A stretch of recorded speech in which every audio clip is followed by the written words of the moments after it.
One of my popular video series is the one about how to read an electrical diagram, and I can understand why, because that's a skill that all technicians must master. Well, this video was prompted by several viewers who viewed those videos and all asked the same question. And it's a great question. In fact, I think it's probably the most confusing part of understanding how electricity works. So let me see if I can clear this up. Ground never does anything. Now, what in the world does that mean? Now, some of you will immediately disagree, and you're saying, well, that's not true. Ground is a vital part of electricity. Now, I didn't say that ground wasn't vital. I just simply said ground never does anything. So let me explain. This is a common graphic that we use to demonstrate electricity, and you're going to see volts, amps, and ohms. And notice that the volts are pushing, the amps are flowing or moving, and the ohms are resisting that movement or flow. Notice that there is no ground. The definition of voltage is an electromotive force, and the definition of force is an action or a movement, often pushing or pulling. The definition of current is flow of electric charge, and the definition of flow is an act of moving or traveling. The definition of ground is a return path or reference point.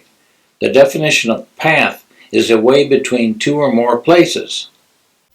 Force is an action word. Something's actually happening. Flow is an action word. Something's happening. But path is not an action word. Nothing's happening. Everyone talks about volts, amps, and ohms, and these are commonly referred to voltage as pressure or pushing, amps as current or flowing, and ohms as resistance or opposition.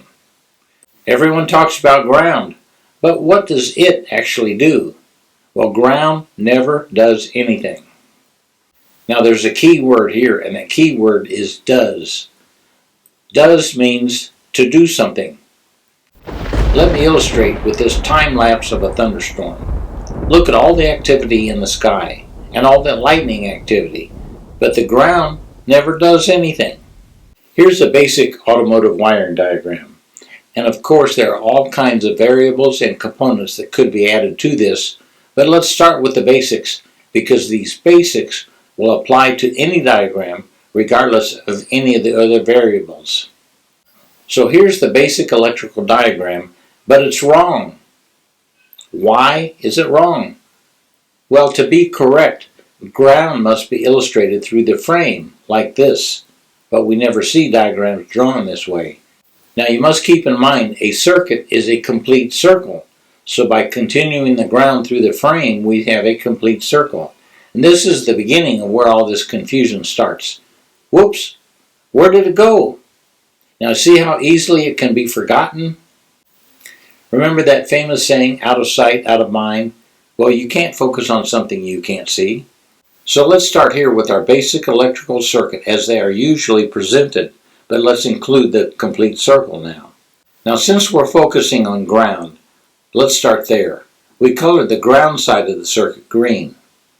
Now understanding the principle of continuity, the ground stops at an open. But what stops? It's very important for you to understand this next part. Now remember I said the ground never does anything. Ground doesn't flow. It doesn't travel. And there is no pressure to make it push through the wire. And ground has no resistance. Continuity in that part of the circuit stops. Continuity then is the presence of a complete path. Now back to our basic diagram. Now we color the power side of the circuit red. Now keep in mind, voltage is pressure, not flow or travel, and there is no movement. It's kind of like a balloon blown up. There is pressure inside it, but nothing ever happens until that pressure is released, and then something happens. Now power stops at an open, and again I have to ask, what stops? Well, again I say continuity stops in that part of the circle. And again, continuity is the presence of a complete path. In order to clear up the confusion so many have, here's where we need to focus and to be sure that we understand this basic principle. When the switch closes, power meets ground. Now note that this is before the load. So question, does the fuse blow? Yes or no? Study this for a minute and then tell me why. This is where the questions were originally talked about, where they originated. Electricity actually happens at the electron level, so we can't see it with our eyes. So I'm going to use some graphics here to help us understand what's happening. Now we know that power or voltage is push or pressure, not flow. When we close the switch, the pressure will be released and we will get flow or current. Now you must understand this fact. Notice that I colored the current orange, but I show it on top of the ground wire. That's because the current doesn't replace the ground. The current needs a path to flow through, so it travels through the ground wire. Remember, ground never does anything. It is not pressure. It is not resistance. It is simply a path for the current to flow through. The continuity in that wire to ground doesn't disappear just because current is flowing through it. When the switch closes, the flow of voltage will immediately meet ground because of continuity in that wire, right? Hi, I'm Clara. I'm here to ask this question. Why doesn't the fuse blow? Now remember, ground never does anything. It does not have any resistance. It is simply a path for that flow or that pressure to pass through. Also, ground does not consume voltage. Resistance does that. Ground never does anything. Resistance consumes or opposes or releases that voltage pressure, and that occurs at the load, which is along the same path as the flow travels to get back to the ground. Now, if there was no resistance or a load in the circuit, like a short to ground, then the fuse would blow. But since there is a load or there is resistance in the circuit to release that voltage pressure, then the fuse does not blow. So why doesn't the fuse blow? Because this circuit has pressure pushing through the ground path to the load where the pressure is fully released. The fuse is there to protect the circuit, but in this case the circuit doesn't need protecting. If the load could not fully release the pressure, and that remaining pressure was more than the fuse was designed to protect, then the fuse would blow. Now you've heard me say over and over and over again, ground never does anything, right? And the key word is does. Well, just like a coin has two sides, a key word can have two sides too, and the other key word is.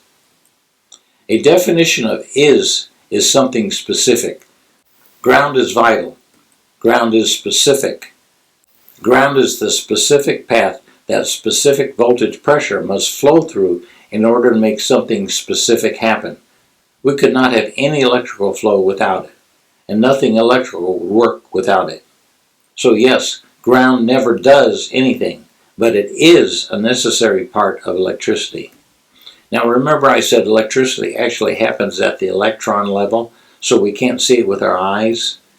And since that's the case, there are some very good graphic animations on YouTube that will help you visualize this, which you can't see with your eyes. Here's one that I recommend, and I'll put a link to it in the comments. Did this video help you understand the ground side of a circuit better? If so, please leave a comment so I'll know. Thanks.